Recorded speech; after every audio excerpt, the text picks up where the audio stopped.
नमस्ते गाइस। और आज की फाइट वीडियो में सबसे पहले बात करते हैं कॉनर मैग्रेगर के बारे में। अभी तक तुम सबको पता लग गया होगा कि कॉनर मैग्रेगर एक्सपोज हो चुका है, वो भी एक बार नहीं बल्कि एक ही दिन में 2 बार। तो 2 चीजों के लिए कॉनर एक्सपोज हो चुका है, जिसमें सबसे पहली तो ये कि वो लिटरली एक बीच में बैठकर किसी और लेडी के साथ है और वहां पर उसे किस भी कर रहा है। तो बेसिकली एक और बार हम कॉनर को देखते हैं कि वो अपनी फियांसे डी डेवलिन के साथ नहीं है, बल्कि वो है किसी और लेडी के साथ। और समवन डी डेवलिन जिसके साथ उसके 4 बच्चे हो चुके हैं, उसके साथ चीट कर रहा है। कॉनर के ऊपर जो रिसेंटली एसए और आर की एलिगेशंस लगी थी और केस चला है, वहां पर कॉनर ने बाद में ये बोला था कि वो अपने रिलेशन को सुधारने की ट्राई कर रहा है। But I am telling you guys, Coke is a hello drug. और सैड बात ये है कि Conor McGregor huge amount of Coke afford कर सकता है एंड वी नो कि उसके बाद उसके एक्शंस क्या होते हैं। पर ये तो चलो उसने पहले भी किया था, बट अब आती है सबसे शॉकिंग बात, जहां पर कॉनर मैग्रेगर एक्सपोज हो चुका है लिटरली अपनी डिक पिक्स को सेंड करते हुए।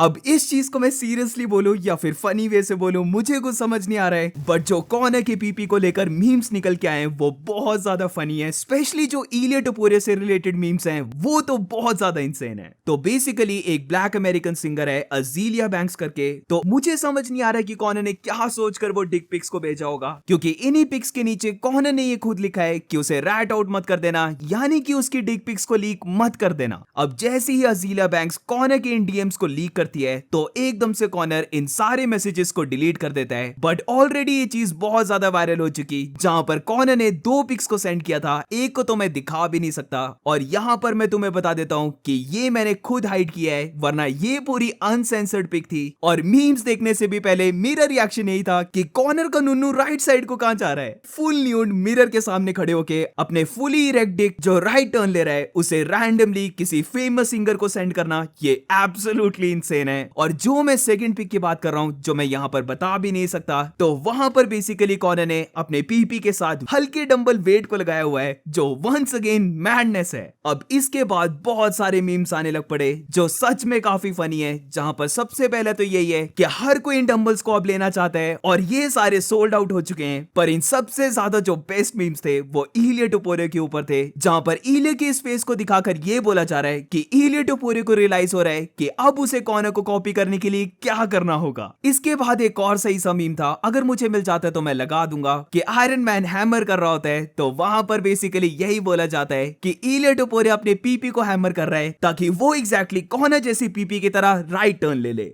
ऑल्सो इसके ऊपर से चेल सनन को पता नहीं क्या हो गया है, वो ये बोलता है कि उसने लगातार 2 घंटे कॉनर की डिक पिक्स को देखा है और इसके ऊपर से ये पिक्स उसने अपने फ्रेंड को भी सेंड की। तो बहुत ज्यादा फनी मीम्स, बट ओवरऑल जब हम इसको देखते हैं तो ये एब्सोल्युटली डिस्गस्टिंग चीज है कॉनर से। वो लिटरली अपने फियांसे के साथ ऐसे कर रहा है। अब इसको मैं चीट करना भी नहीं बोलूंगा, क्योंकि डी डेवलिन को सब कुछ पता है और इसीलिए लोग थोड़ा सा कंफ्यूज होते हैं कि वो स्टिल कॉनर के साथ रिलेशनशिप को कंटिन्यू क्यों कर रही है। तो इसको लेकर मेरे 3 पॉइंट्स हैं, जिसमें सबसे पहला तो ये कि कॉनर और डी डेवलिन के 4 बच्चे हैं, तो ऑब्वियसली वो नहीं चाहेंगे कि वो सेपरेट हो जाएं। अब सेकंड पॉइंट ये बनता है, जो समवट थोड़ा सा ट्रू हो सकता है, जिस पर मैं बिलीव करता हूं कि ट्रू है, जहां पर maybe Dee Devlin Conor से इतना ज्यादा प्यार करती है कि वो इन सब चीजों को इग्नोर कर देती है या फिर इन्हें थोड़ा सा चलने देती है। क्योंकि जिसे नहीं पता, तो कॉनर के साथ डी डेवलिन टीनेज टाइम से, जब ये दोनों काफी ज्यादा यंग थे और कॉनर को फाइनेंशियली भी डी डेवलिन ने सपोर्ट किया है, उसे अपनी कार में बिठा के लेके जाती थी, ये सब कुछ किया डी डेवलिन ने। तो इसीलिए ये पॉइंट थोड़ा सा लेजिट बनता है कि डी डेवलिन ये सारी चीजों को सह लेती है। बट अगर ये चीज ट्रू होती है तो कॉनर मैग्रेगर बहुत ज्यादा घटिया काम कर रहा है। और इसके बाद रही लास्ट पॉइंट की बात, तो वो यही है कि कॉनर मैग्रेगर के साथ डी डेवलिन एक रिच लाइफस्टाइल को जी पा रही है, तो इसीलिए वो ये सारी चीजें माइंड नहीं करती है। बट ये पॉइंट इतना सही नहीं लगता, क्योंकि जैसे मैंने अभी कहा कि डी डेवलिन कॉनर के साथ तब से है जब कॉनर पूरा गरीब था, वो एक प्लम्बर का अप्रेंटिस था।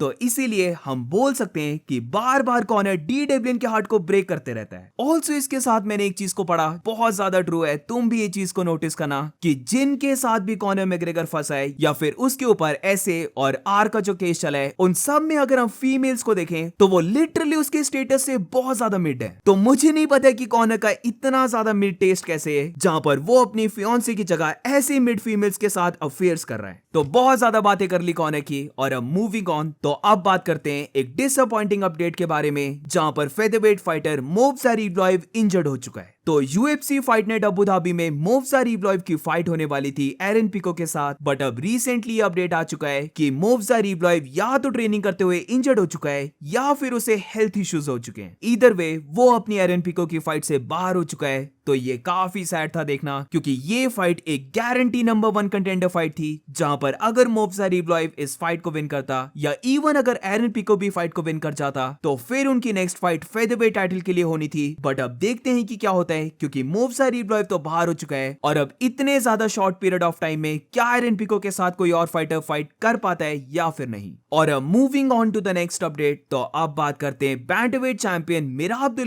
ने क्या बोला है फॉर्मर चैंपियन पीटर यान और उमर नुरमागोमेडोव के बारे में। तो यहां पर मेरा बेसिकली दोनों फाइटर्स को कंपेयर करते हुए बोलता है कि उसे लगता है कि पीटर यान एक ज्यादा बेटर फाइटर है as compared to Umar Nurmagomedov. Petr Yan एक ऑलराउंड फाइटर है, वो पूरे टाइम एक्टिव रहता है, वो लगातार फाइट्स को करते रहता है और सबसे इंपॉर्टेंटली वो काफी टाइम से टॉप फाइटर्स के साथ फाइट कर रहा है। उमर की जब बात करते हैं तो उसे लगता है कि स्टिल उमर को काफी प्रूव करने की जरूरत है, क्योंकि अभी तक उसने बस कोरी सैंडगन और उसके साथ फाइट की है। तो इसीलिए उमर को चाहिए कि वो और ज्यादा बैंटरवेट के टॉप फाइटर्स के साथ फाइट करे। फॉर श्योर उसे लगता है कि उमर एक गुड फाइटर है, बट उसे एक्टिव रहना चाहिए। वो इतना ज्यादा एक्टिव फाइटर नहीं है, जहां पर अभी तक उसे एक और फाइट कर लेनी चाहिए थी। बट उमर अभी कहां पर है, वो क्यों फाइट नहीं कर रहा? तो आई एम नॉट श्योर कि मेरा अब यहाँ पर ट्रोल कर रहा है या फिर उसे सच में नहीं पता कि उमर ने जो उसकी हैंड इंजरी को स्टेट किया था वो सच में उसे थी। एंड वी नो कि काफी चांसेस हैं कि उमर नुरमागोमेडोव अक्टूबर अबू धाबी वाले कार्ड में फाइट करने वाला है। और अब moving on to the next update, तो एक क्रेजी सा स्टैट है जहां पर वेल्टरवेट फाइटर केविन हॉलैंड ने रिकॉर्ड को बना दिया है, जिधर वो यूएफसी का सबसे एक्टिव फाइटर बन चुका है। अब ये जो रिकॉर्ड है इसका ये नॉर्म है कि फाइटर को एटलीस्ट 5 साल यूएफसी में फाइट करनी है, तो उसके बेसिस में उसकी एक्टिविटी को जज किया जाएगा। और जब हम ये जज करते हैं तो केविन हॉलैंड बन चुका है मोस्ट एक्टिव फाइटर, जहां पर वो पर ईयर 3.88 फाइट्स करता है। अप्रोक्सीमेटली वो एक साल में 4 फाइट्स को कर लेता है, जहां पर ये पहले रिकॉर्ड डोनाल्ड काउबॉय सिरोनी का था, जिधर वो करता था 3.33 फाइट्स पर ईयर, बट अब केविन हॉलैंड करता है 3.88 फाइट्स पर ईयर। तो ये एब्सोल्युटली क्रेजी है। एंड वी नो कि केविन हॉलैंड की जो पे है वो भी काफी अच्छी है, और इसके ऊपर से वो 4 बार साल में ऑलमोस्ट फाइट कर लेता है। तो वो बेसिकली एक एवरेज यूएफसी चैंपियन जितना मनी को अर्न कर लेता होगा। And that's it for today guys. आज वैसे मैंने प्रेडिक्शन वीडियो को डालना था, बट फिर कॉर्नर का अपडेट आ जाता है, तो ये बेसिकली वीडियो हम बोल सकते हैं कॉर्नर के ही ऊपर थी। तो do let me know in the comments तुम्हारे क्या थॉट्स है कॉर्नर को लेकर, और मिलते हैं नेक्स्ट वीडियो में।